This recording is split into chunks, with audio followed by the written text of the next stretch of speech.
Државниот архив ја промовира едицијата Црните страници на УДБА. Во едицијата се содржани 202 досиеа на македонци, кои во периодот од 45-та година биле следени од Управата за државна безбедност на поранешната југословенска држава.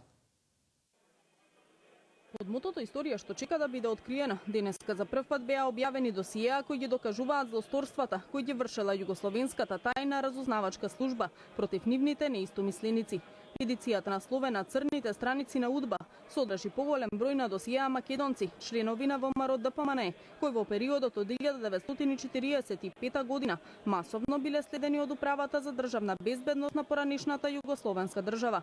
Според директорот на Државниот архив Филип Петровски, оваа едиција е темелно ископување на вистината и сведоштво за големиот и нескршлив македонски дух.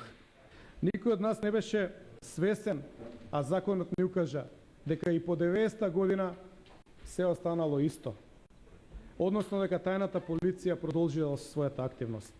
Таа активност била особено насочена кон партијата ВМРО ДПМН. Кон таа партија се применувани секакви методи. Следење на незините првенци и активисти, формирање на досиеа на председатели на општински комитети, од кои некои денеска седат тука, па се до детална обсервација, фотодокументирање на седиштето и прислушување на телефоните. Материјалите промовирани во едицијата биле неовластено направени во временски период од 55 години, посочи Александар Даштевски, потенцирајќи дека иако поранешна Југославија била дел од Обединетите нации и ја прифатила Универзалната конвенција за човекови права, незината тајна разузнавачка служба грубо ги кршела човековите права. Денеска некои од тие што ги воделе постапки да тврдат дека тоа било официјална постапка за работење на службата. Но дали може таа постапка да биде во спротивност со меѓународното право, со домашното право и конечно со основните човекови права кои му припаѓаат на секој човек од неговото раѓање и на целото негово достоинство.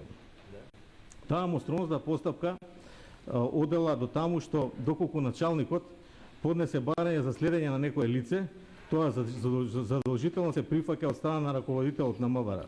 Понатаму се преземаат такви радикални мерки според кои не е важно какви ќе бидат последиците, дали ќе се наштети на неговиот углед и угледот на неговото семејство, а често доаѓало и до смрт поради невозможност да се издржат притисоците кои службата му ги правила на така наречениот предмет на оперативна обработка.